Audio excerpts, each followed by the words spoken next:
Today I'm going to be doing a video walkthrough on this Bullet Ultralight 258 RKS by Keystone.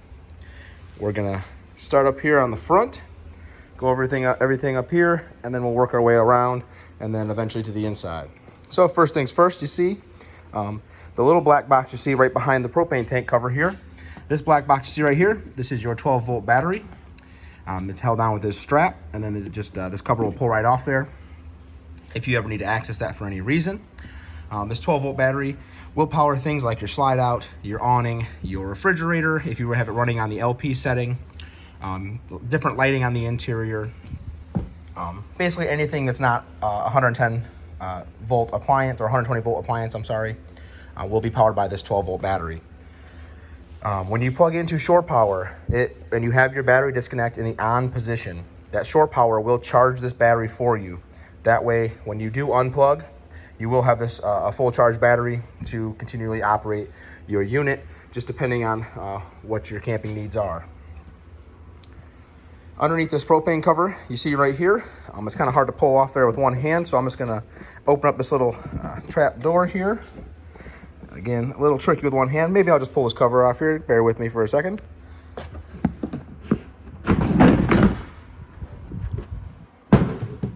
All right, so that cover just pulls off there. On the bottom side of this cover, you do have these two little tabs you can see right here. So you can fasten that down if you'd like. But underneath here, you have two 20-pound propane cylinders with your auto switchover regulator right here. Now this regulator does have a directional supply arrow, as well as a window here that will turn green if you do have gas being supplied to that regulator, or red if there's no gas. Now this is an auto switchover regulator, so what that means is that if you have this directional supply arrow facing, let's just say, for example, this tank here, you have the valve on top of this tank open, it will drain this tank first. And then if you have the valve on this tank over here open, without switching this arrow, it'll automatically start drawing from this tank. So if you know your one tank's running low, you can come out here, open up the other tank. That way in the middle of the night, the furnace needs to kick on. You won't be stuck out here, waking up, coming out here, and manually doing that yourself. All right, you do have an electric tongue jack here. Two switches on the front. The first switch is for the light here, for hooking up at night, and then the extend and retract, which will raise and lower that tongue jack.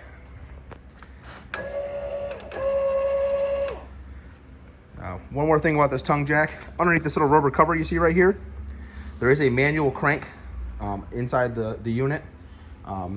So if you're ever stuck somewhere, you don't have that 12-volt power to power this tongue jack, you're not stuck, you're not stranded, you can just pull this rubber cover off here and use that manual crank and manually raise or lower this tongue jack, allowing you to stay mobile.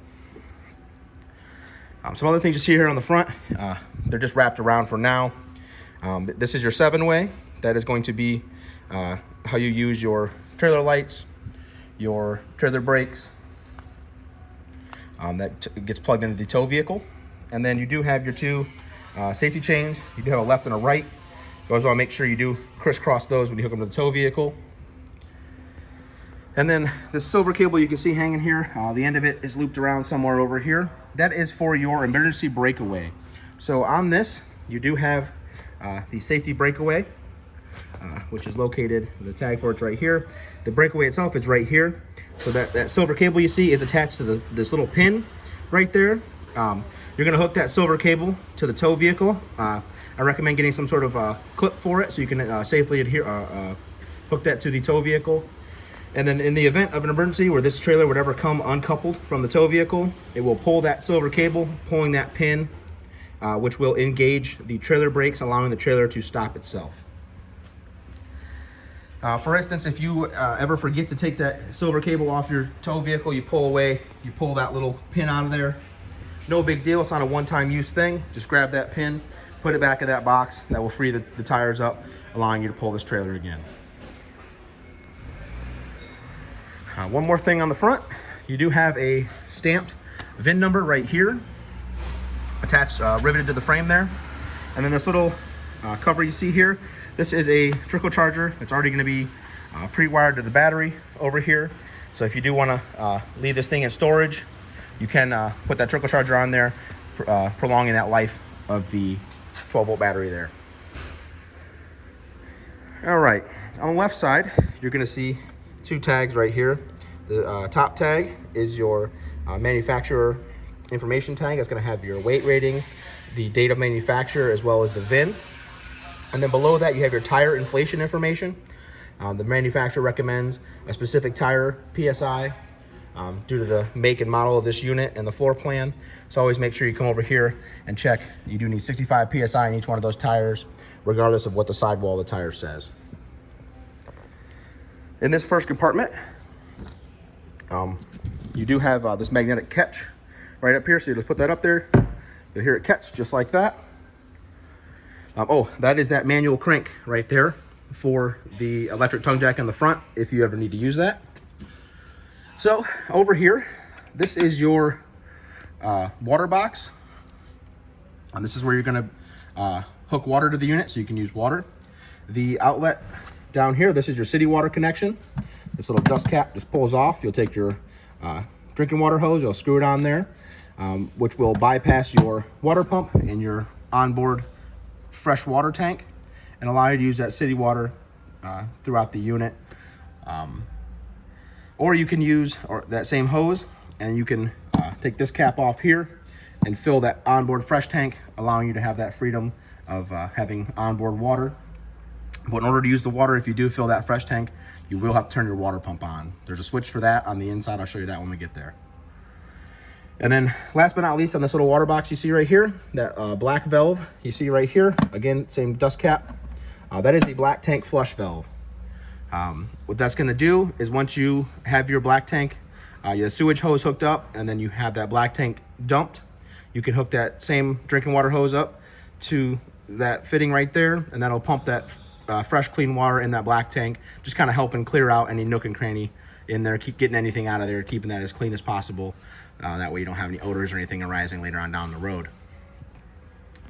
Right above that here, you have your Key TV multi-source signal controller. So what this does is this basically acts as a splitter. So if you have a remote satellite you'd like to set up, or if you have like part cable or any sort of cable running to the unit, you can hook it directly here.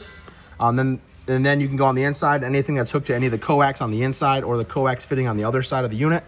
It will allow you to use that there without running an additional coax line to the back of each one of those. And right above that, this is your battery disconnect. When you're not using this thing, I recommend putting that in the off position just to preserve that life in that 12-volt battery up there in the front. And then to the right side here, you have two extend and retract buttons. Those are for the leveling system. I'm sorry, the stabilizing jacks. They are not leveling jacks, they're just stabilizing jacks. Here on the front, and then all the way back on the rear. When you do use these, again, they're not leveling jacks. They are just stabilizer jacks. So you just want to bring them to the ground, snug them up, and that's it. And then this little cover you see right here, you can twist that cap off there and run your hoses or your coax or anything up through there, allowing you to keep this compartment door closed so you can keep the elements out of it.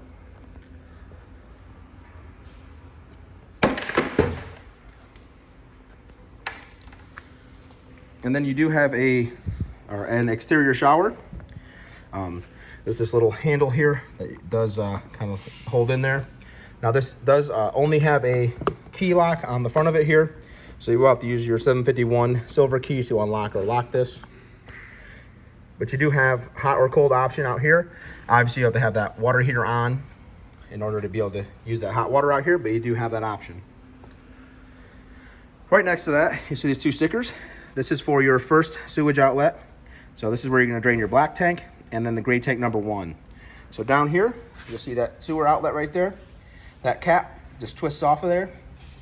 Once you have your sewer hose properly fastened, I recommend draining the black tank first and then following up with the gray tank here on the right. That way it kind of cleans out that hose for you. And then the two PEX lines you see hanging right here, those are your low point drains. Those are used primarily for winterization. So when it comes time to winterize this thing, you will just open those, make sure you drain that water, and then you're able to pump antifreeze into the system. One more thing about that onboard fresh tank. You see that other PEX line hanging right there? You can kind of see that blue line right there. That is the drain for the fresh tank. So if you do fill that onboard fresh tank and you're unsure if the campground you're going to stay at is going to have a water source available, and if they do have that water source available, you can drain that fresh tank before you tow this thing home. That way it just kind of saves a little bit on the overall weight, which will help your fuel economy.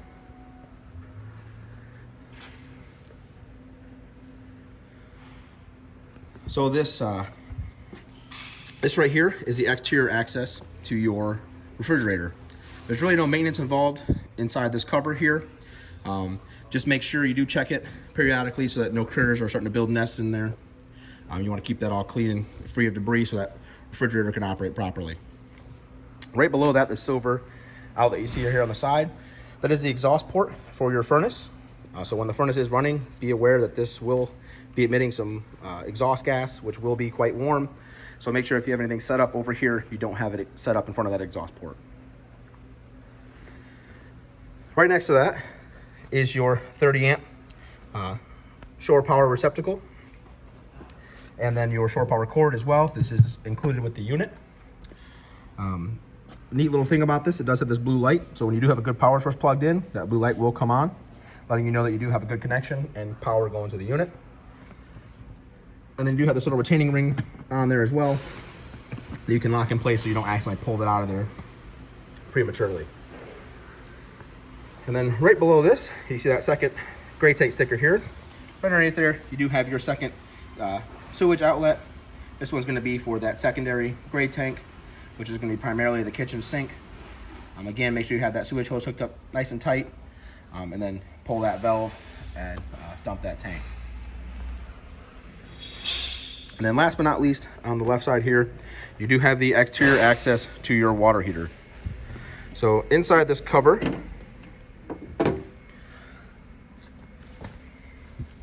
you do have the exhaust port up here. So when you are running this on propane, just again, keep in mind the exhaust gas coming out of there will be quite warm. You have this port right here, which is your drain. This little plug will have to be installed in that port here. It is a 15/16 nut that you'll be able to just snug that up. Again, it's plastic, you don't need to over crank that. Just snug that up in there, put water to this thing, and we'll fill that tank, and then you'll be able to turn it on and you're ready to use it. Now when it comes time to drain this, I recommend every time you're done using it, if it's going to sit longer than a few days, I do recommend draining the tank. That way it doesn't develop any odor, because if you pressurize that water, especially heating and cooling it, it could develop a little bit of a sulfur odor. So I recommend draining it. It's going to sit, again, more than a few days. So what you can do, you come out here, you'll take that plug out of here. But before you remove that plug up here, this is your pressure relief valve. Always make sure you pull this and leave that in the upward position before you pull that drain plug, just to prevent any injury from the pressure, because that tank will be pressurized. So if it is on and you do pull this, make sure you kind of stand back, because water will come out of this port you see right here, and it will be warm again if it is on. Always make sure you shut it off, but just because it is off does not mean the water in there is cooled instantly. This little chamber you see right here, this is the burn chamber for the gas side of the heating element here. If you ever hear any weird noises, like that's making a weird hollow noise, or you really see some like an orange flame coming out of there, you can adjust this sleeve here. But I do recommend, if you do have any issues with this, just bring it to one of our Camping World locations and have one of our certified technicians check this out. But one more thing about this burn chamber, again, periodically check and make sure no critters are starting to build any nests or anything in there.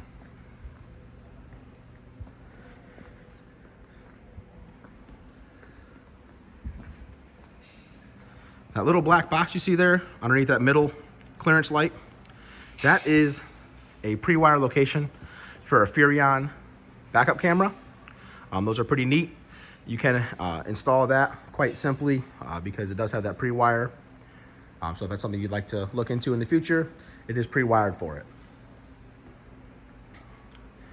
Over here, you have a 120 volt outlet that is GFI protected.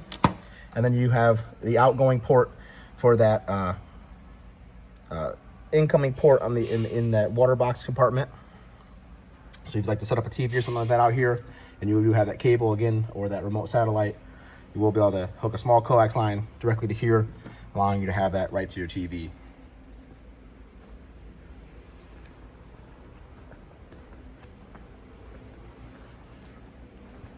All right, so this does have the LCI solid steps. It's a pretty neat feature on these. I really enjoy these steps. They are quite sturdy. One thing to keep in mind though is that when you do open and close the door here, there is not a lot of clearance between the door and the top of these steps. So when you arrive to the campsite, you always want to make sure that these steps, this part of the kick plate of the step right here is as flush as it can be with the threshold of that door. You want that nice and flush right here, just to prevent any possible damage to that door or the steps. In order to do that, you will just simply use these adjustments on the feet for the steps here. This little pin right here will just push out of there.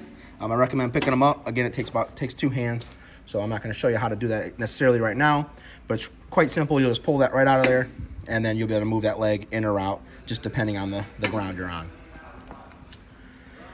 I'm going to put these away for travel. You'll just pick them right up.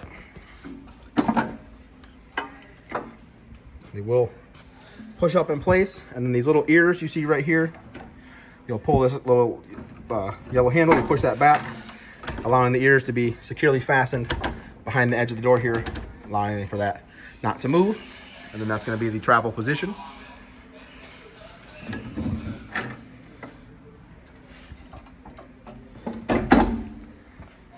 All right, onto the inside. First thing you're going to see right here, this little white box, that is your LP detector. So if you have an LP leak, this will detect it right here. This will also alert you if you have a low voltage or a low charge in your 12-volt battery on the front. So if you're unplugged, that battery disconnect is on, you've been using that 12-volt battery for a little bit, this thing will chirp at you. It's a totally different sound than the alarm if you do have an LP leak. So if you do hear this just chirping periodically, it just is trying to let you know that you do need to charge that 12-volt battery up front.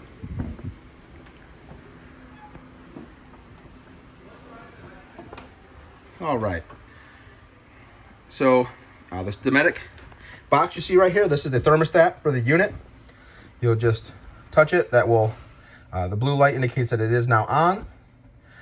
This setting here allows you to adjust the fan speed on the air conditioner, and then push that power or mode button one more time, allows you now to select the temperature. You hear the AC just kicked on. Or you can push it one more time, which will allow you to use the furnace. Again, temperature selections are going to be here on the right-hand side. And then one more with no display. If you see no display, that means everything's turned off and nothing's on. One thing to keep in mind too about this is that if you push both these arrows over here at the same time, it will switch it to Celsius. It's kind of easy to accidentally do, so don't be alarmed. If that ever happens, just push both these at the same time, and it will switch right back to Fahrenheit. Make sure we shut all that off. All right. Now right here, this is your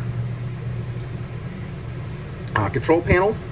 That's going to have your slide-out controls, your awning controls, your water heater, gas and electric option, the water pump, as well as the porch and ceiling lights.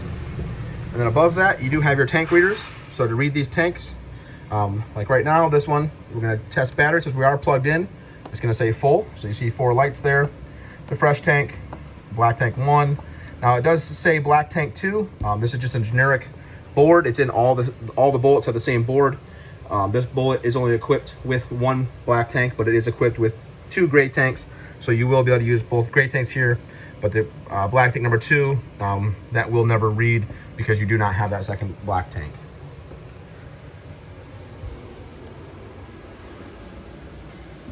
All right, so in the slide out here, you do have this couch that does fold down into a sleeping area. Some different lighting. The lighting in the slide out here does not have any switches.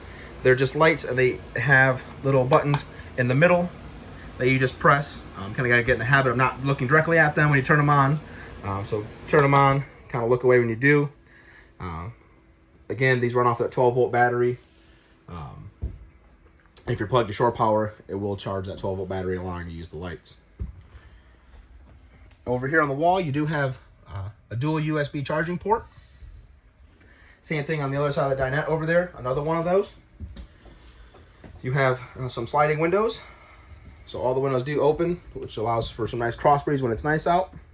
And then the blinds in the side here are tension blinds. So what that means is you will just simply grab the blind and select a height, whichever height you'd like, and they'll just stay right wherever you leave them. And then the dinette here, this does fold down into a sleeping area. In order to fold that down, you come down here, there's this little lever. You'll push that lever to the left-hand side, which will release this table, allowing you to push the table down to that sleeping position. You will have to kind of move the cushions a little bit because you want this table to go all the way down to rest on these blocks you see right here. Right now the cushions are in the way. Again, this is kind of a two-handed process, so I'm not really going to be able to show you now, but you always want to make sure that this table does come all the way down before you do push on that table. And then to get it back up, you'll just simply pull up on the table. Oh, again, that's a two-handed thing, but you'll pull back up on that table. You'll hear that little handle kind of click, letting you know that it is locked in place and it's ready for use. So over here, you do have all kinds of storage, as well as the kitchen sink. The first of two emergency exit windows.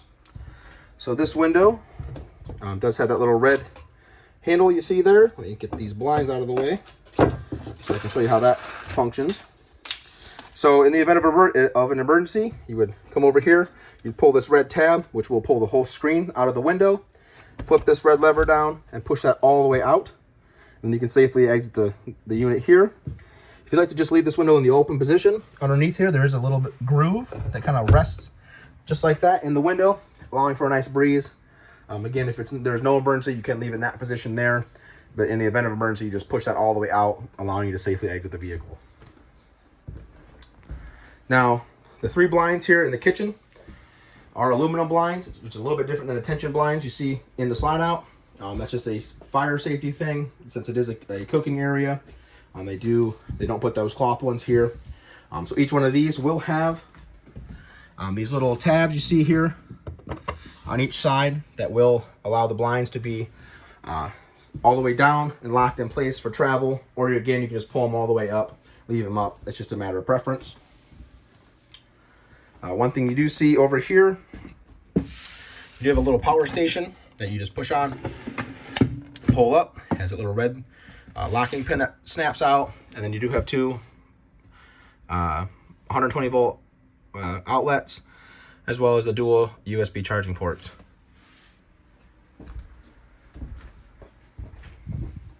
Microwave here, that's all pretty standard. It does have the, everything's a little fresh, so bear with me here.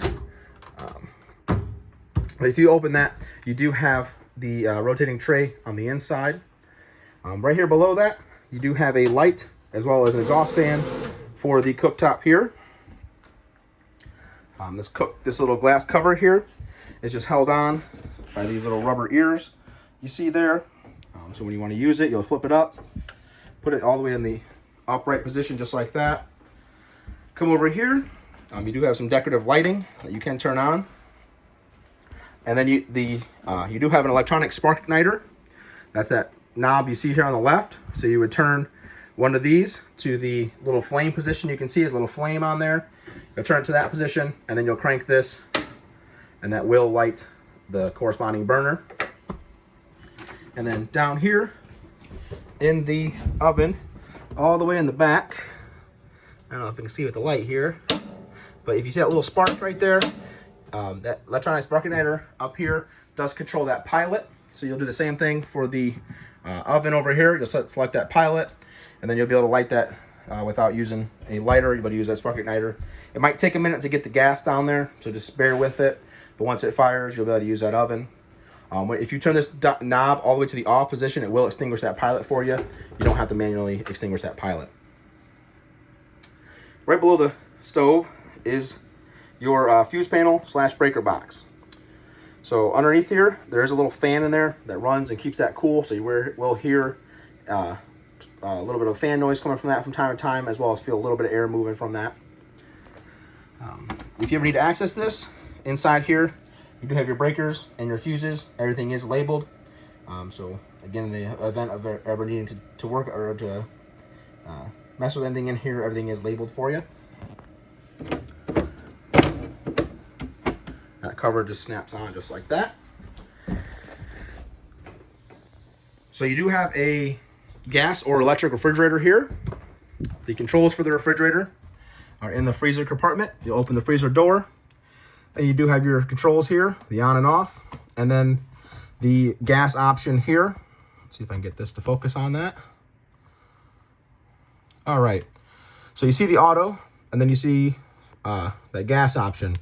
So if you leave it in auto, it's going to choose the path of least resistance. So what that means is if you plug in, it's going to run off that 120 volt power source you're plugged into. And if you unplug, it's going to switch over to 12 volt and the LP gas or propane gas. Or you can run it just on propane and that 12 volt battery using that gas option there. So if you do have this in the auto position, just make sure that you, when you're done using it, you do come out here and switch that to the off position. If that check light ever comes on, that's telling you to check your propane. Maybe the valve's not open, maybe you're out of propane, maybe that 12 volt battery is too low. Just all depends. But if that check light ever comes on, it's more likely that you've run out of gas or the gas is not turned on. Down here in the refrigerator compartment, you do have a temperature gauge right there. The higher up you have that little white sleeve on that last fin, the cooler it'll be, and the lower down you have it, the warmer it will be. And then I believe there is a light in here as well. If you do have this turned on, I'll turn this on real quick. Yep, and there that light is right there.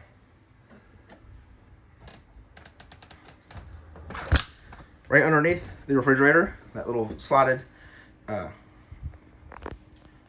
grate you see right there, that's the air intake for the furnace. So again, once a season or so, or when you bring this in for winterization, bring it up to our attention. We'll check that and make sure that's free and clear of debris. That way that furnace can operate at full capacity. You have your TV right here, as well as your radio / DVD player. So this is already pre-wired to the TV through some RCA cables. So you are able to watch DVDs through this if you'd like, or play the radio. You have two different zones, zone 1, zone 2. Those are going to be interior or exterior speakers. You can set them up to play interior and exterior at the same time, or one of each. It just depends on what you're looking to do. And then the TV also has this travel strap right here behind it that you'll wrap around and lock that TV in place so that TV doesn't move on you while you are traveling. Right above that, you do have your smoke detector, regular 9 volt battery in that. Check that periodically. And then this right here is your AC. Inside here, there is a little mesh filter. Again, keep that clean. Just periodically check that, make sure that is clean so that AC can function at max capacity. Now, when the AC is running, if you have this little door here closed, that's going to take that air, and it's going to push that air through the ceiling. So any of these white vents you see here in the ceiling, those are for the AC. That's going to push all that cool air you see, or the cool air through that. If you open this, it's going to bypass that and just dump that cool air directly from the AC.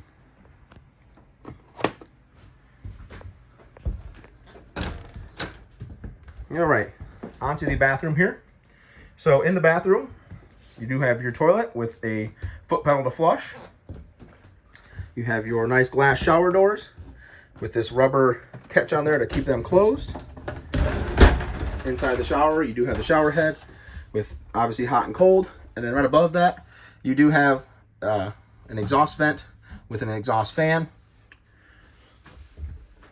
And then right next to it here, next to the sink here, is your GFI, your main GFI outlet. So if you ever trip one of those outlets outside, if it ever gets moist or gets wet, you can come in here, reset that GFI, allowing that circuit to be usable again. And then last but not least, we have the bedroom up here in the front. You do have another emergency exit window here that functions the same as that one at the back of the unit. Some different storage. Inside those mirrored compartments, you will have a little hanger, a little hanger rod, so you can hang clothes if you need to. Out front in the bed there, on each side, you do have a 120 volt outlet, as well as another dual USB charging port. There is some storage underneath the front bed here, as well as a little access on the left side of the, or on the right side of the bed, to that front compartment if you ever need to access that for any reason. In here, you do have a carbon monoxide detector. Again, a regular 9 volt battery in that. Check that periodically. And you do have one more roof vent here. And then the sliding pocket door right here with that travel strap on it. Alrighty, this will conclude this walkthrough on this Bullet 258 RKS.